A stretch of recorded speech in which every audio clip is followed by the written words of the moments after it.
Tiga tantangan baru HR. Sejak mulainya pandemi COVID-19, banyak pihak harus menyesuaikan diri dengan hal ini, tidak terkecuali perusahaan terutama HR. Dalam hal ini, HR harus bisa menjawab tantangan yang ada, beradaptasi dengan keadaan yang tak menentu. HR dituntut mampu mempertahankan kualitas kerja karyawan. Berikut ini ada 3 tahap baru HR. 1. Pemecahan masalah. Di tengah ketidakpastian akibat pandemi ini, HR harus menyusun ulang strategi pemecahan masalah dalam perusahaan. Tidak lagi membuat strategi pemecahan masalah yang harus berjangka waktu 1 tahun saja, tetapi juga merincikan strategi tersebut dalam pembagian waktu per minggu, dalam per bulan, yang dapat dengan mudah menyesuaikan keadaan perusahaan. Melalui HR harus memikirkan berbagai kemungkinan terburuk yang ada. Jadi, bisa mempersiapkan diri untuk hal buruk, namun tetap berharap yang terbaik. HR wajib bisa memanfaatkan sumber daya manusia yang ada untuk memecahkan masalah dengan bantuan teknologi. Ketiga, keragaman. Salah satu dampak terbesar dari pandemi adalah banyak perusahaan yang melakukan PHK besar. Tentunya hal ini berkaitan dengan keragaman dalam perusahaan. Karena sebagian perusahaan masih ada yang mengutamakan karyawan dengan golongan suku, agama, ras tertentu.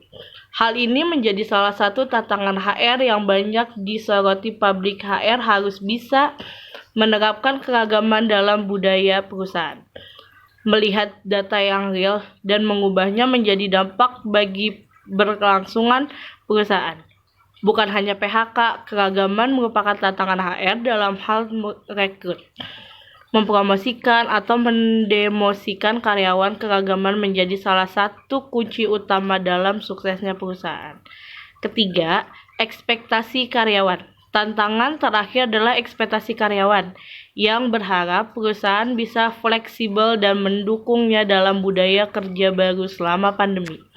Dengan adanya persediaan fasilitas dan kebebasan waktu dan tempat untuk bekerja, dalam menjawab ekspektasi karyawan, sekali lagi HR harus mengutamakan data yang ada, yang berfokus pada karyawan. Pola komunikasi kerja yang berubah akibat pandemi harus diimbangi dengan fleksibilitas perusahaan dalam menyesuaikan diri berdasarkan data-data yang didapat yang bersifat people-centered. Yang kesimpulannya, tantangan baru HR di tahun 2021 ini merupakan hasil dari keadaan dari awal tahun 2020, di mana perusahaan dituntut untuk bisa beradaptasi menggunakan data yang ada dan berfokus pada karyawan. Tujuan manajemen sumber daya manusia. Untuk mencapai tujuan perusahaan ini tentunya perlu ada manajemen sumber daya manusia atau MSDM, yang bisa diartikan sebagai cara untuk mengatur penggandaan tenaga kerja, memberikan kompensasi, pemeliharaan, pemisahan tenaga kerja, serta pengembangan dan beberapa hal lainnya yang berkaitan dengan ketenagakerjaan. Menurut pemaparan Barry Kurzweil, penulis buku Human Resource Management 1996, ada beberapa tujuan dasar manajemen sumber daya manusia, seperti 1. Bertujuan untuk mendorong agar perusahaan memiliki motivasi kerja tinggi. Namun, agar mencapai tujuan tersebut, perlu kebijakan dan pertimbangan dari manajemen yang kemudian nanti akan diputuskan oleh pihak terkait. Membantu perusahaan agar bisa mencapai tujuan tanpa melupakan jika manajemen sumber daya manusia bertanggung jawab untuk memikirkan dan memperhatikan dampak kebijakan dan prosedur yang dibuat untuk para karyawan.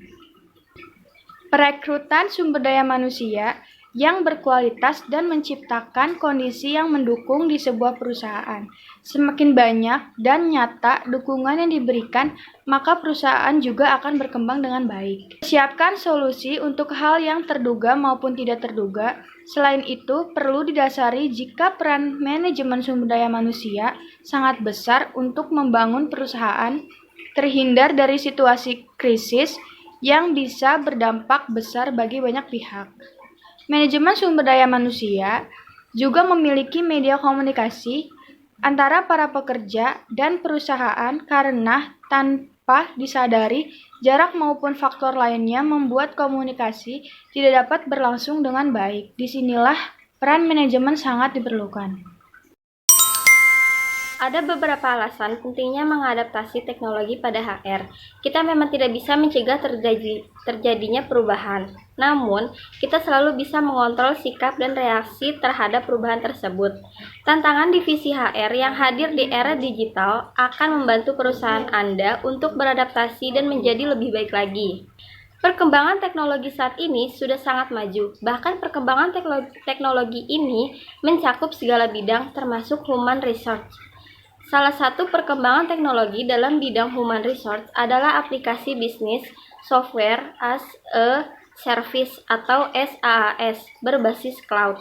Tujuan dibuatnya SaaS adalah untuk memudahkan perusahaan, khususnya bagi human resource. Namun, tak banyak perusahaan yang merasa penting untuk mengadaptasi teknologi SaaS bagi perusahaan mereka. Padahal teknologi ini sangat berguna bahkan mampu mengurangi pengeluaran perusahaan. Lantas, apa saja yang menjadi alasan pentingnya mengadaptasi teknologi pada HR perusahaan, khususnya SaaS saat ini? 1. Dapat digunakan dengan beragam gadget. Saat ini, penggunaan teknologi informasi benar-benar membuat segalanya menjadi serba mudah. Bahkan, segalanya harus dilakukan secara mobile. Inilah yang menyebabkan SaaS berbasis cloud penting untuk diimplementasikan kepada HR perusahaan. Anda sebagai pemegang penuh perusahaan dapat mengakses teknologi tersebut dengan komputer manapun, bahkan alat apapun selama ada akses internet. Tak perlu sulit untuk mengakses HR Anda bahkan ketika Anda tidak berada di kantor sekalipun. 2. Lebih murah. Bayangkan bila program HR dapat Anda lakukan tanpa menyewa karyawan untuk melakukannya. Ya, Anda dapat melakukannya dengan menggunakan teknologi SaaS berbasis cloud.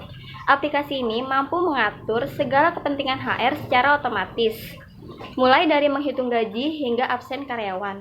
Menariknya, aplikasi SaaS tak butuh dana lebih lagi. Cukup berlangganan di awal dan Anda dapat mengalokasikan dana Anda untuk kebutuhan lain yang lebih penting. 3. Upgrade tanpa perlu mengaturnya.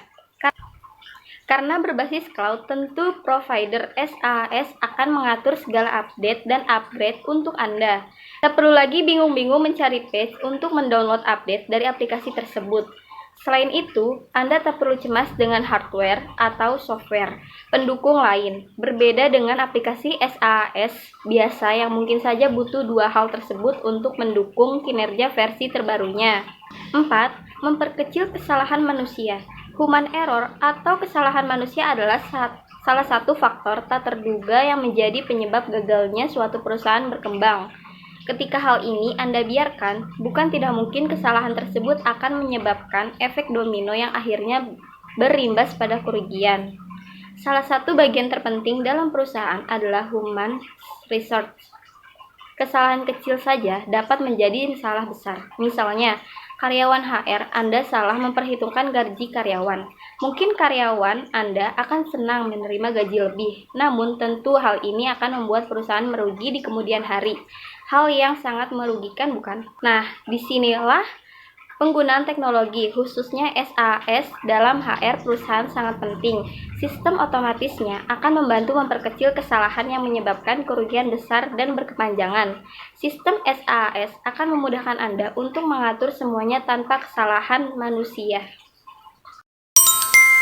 Isu-isu etis mempengaruhi sumber daya manusia. Bicara tentang isu-isu sumber daya manusia, masalah-masalah yang muncul di pengelolaan sumber daya manusia ini semakin bertambah kompleks dari tahun ke tahunnya. Hal ini membuat divisi HR harus putar otak agar permasalahan tersebut tidak justru jadi penghambat kinerja perusahaan. Berikut ini beberapa isu-isu sumber daya manusia yang sering muncul beberapa tahun belakangan ini. Yang pertama, ada rekrutmen. Banyak tim HRD yang mengalami kesulitan dalam merekrut karyawan yang tepat, khususnya untuk pekerjaan teknis seperti data scientist, mobile apps developer, enterprise software developer, teknisi web development, and cloud computing. Bekerja sama dengan universitas adalah salah satu dari solusi untuk menghadapi tantangan ini. Perusahaan yang lebih kecil bisa menggunakan cara ini dengan berhubungan langsung dengan profesor, pengajar, dan kantor penempatan tenaga kerja atau mahasiswa. Ada juga perusahaan yang menggunakan referensi karyawan yang sudah ada. Karyawan yang memberikan referensi akan mendapatkan penghargaan atau insentif jika referensinya direkrut. Menggunakan sosial media juga membantu dalam rekrutmen. 2. Mempertahankan karyawan. Ekonomi yang bergerak dinamis membuat para karyawan memiliki lebih banyak pilihan, sehingga merasa memiliki kendali lebih atas masa depan mereka. Dengan meningkatnya keahlian, mereka juga lebih mudah berpindah kerja ke tempat yang memberikan bayaran lebih menarik, khususnya jika di tempat kerja sebelumnya mereka merasa kurang dihargai. Salah satu cara untuk mempertahankan karyawan yang baik adalah dengan menyediakan solusi keseimbangan kehidupan pribadi dan pekerjaan dan rencana tunjangan yang fleksibel. Sebagai contoh, seorang karyawan yang tinggal agak jauh dari perusahaan mungkin ingin subsidi transportasi atau kesempatan untuk bekerja di rumah. Meningkatkan program penghargaan untuk karyawan berprestasi, kesempatan untuk meningkatkan skill dan kemampuan di departemen yang berbeda atau proyek-proyek khusus yang memberikan kenaikan tanggung jawab, dan kemampuan sampai adanya kesempatan untuk promosi jabatan. Ada beberapa cara untuk menghadapi tantangan dan permasalahan dalam mempertahankan karyawan yang berharga dari perusahaan. Yang ketiga, tenaga kerja mobile atau freelancer. Tenaga kerja sekarang lebih mudah berpindah dan bergerak daripada yang dahulu. Dalam artian yang sebenarnya mereka bisa bekerja di rumah, kafe, atau dimanapun ada koneksi internet yang stabil dan berkolaborasi tugas dengan rekan kerja lain melalui aplikasi chat atau teleconferencing seperti Google Hangout, Zoom, WhatsApp, dan lain-lainnya. Diperkirakan pada tahun 2021, 60% tenaga kerja di Amerika Serikat adalah freelancer. Eropa dan sebagian besar dunia juga sudah mengikuti tren ini. Perusahaan yang lebih kecil bisa bekerja dengan karyawan yang minim, dengan tingkat efisiensi dan efektivitas yang tinggi, terlepas dari tantangan yang ada. Perusahaan besar dengan banyak karyawan bisa merekrut karyawan lepas untuk proyek-proyek khusus yang sangat ahli bidangnya, yang tidak dapat dikerjakan sendiri oleh karyawan dalam. Selain itu, tunjangan-tunjangan karyawan umumnya dapat ditiadakan. Namun, isu pengenalan identitas, visi, misi, kultur, dan kerahasiaan data perusahaan menjadi tantangan. Yang keempat, jam kerja fleksibel. Dengan semakin bergeraknya lokasi karyawan, mereka bekerja dengan jam yang lebih fleksibel, seperti seorang reporter atau duta besar yang mendapat pos di luar negeri. Dengan perbedaan waktu yang cukup signifikan dan bekerja tanpa supervisi, karyawan perusahaan bisa saja orang asing yang bekerja dari rumahnya. Tantangannya di sini adalah jam kerja yang fleksibel, karena di saat karyawan Indonesia kebanyakan tidur, karyawan perusahaan yang di Amerika mungkin saja sedang bekerja dan sebaliknya. Ini memerlukan kerjasama dan komitmen karena waktu pertemuan yang sama tetap dibutuhkan untuk kelancaran komunikasi dan bisnis. Yang kelima, pembelajaran jarak jauh. Isu sumber daya manusia terkini yang terakhir yaitu pembelajaran jarak jauh. Karyawan mobile tidak harus masuk kantor namun harus mengikuti prosedur dan tata cara perusahaan. Salah satu solusinya adalah pembelajaran jarak jauh yang memerlukan investasi tambahan dalam infrastruktur perusahaan. Memaksimalkan pekerjaan HRD dengan Linov HR. Dengan menggunakan aplikasi HRD dari Linov HR yang tepat, segala aktivitas yang berkaitan dengan HRD pun akan semakin mudah dan akurat. HRD yang dinamis akan senantiasa berhadapan dengan perubahan dunia kerja yang cukup cepat, terutama dalam hal manajemen sumber daya manusia. Strategi hari ini belum tentu berhasil untuk hari berikutnya. Diperlukan wawasan untuk dapat menghadapinya, tetapi satu hal yang pasti, tantangan berarti kemajuan. Itu HR, yaitu Human Resource Pentingnya sertifikat ini adalah untuk mengetahui peranan penting HRD dalam menjalankan tugasnya, salah satunya sebagai pelatihan dalam bidang pekerjaan. Di Indonesia sendiri terdapat BNSP, yaitu Badan Nasional Penyelenggara Sertifikat Profesi, yang mengawasi tentang kredibilitas lembaga sertifikat profesi atau yang disebut dengan LSP. Nah, apabila seseorang HR profesional telah memiliki sertifikat, ia mendapatkan kelonggaran untuk bekerja di dalam luar negeri maupun di dalam negeri. Pemberian sertifikasi bagi seorang HR profesional dirasa sangat penting karena untuk memberikan SKKNI atau dengan sertifikat kerja kompetensi nasional Indonesia. Pemberian sertifikasi dirasa sangat penting bagi seorang HR profesional karena ia akan mendapatkan gelar yaitu SKKNI atau dengan standar kompetensi nasional. Amazing!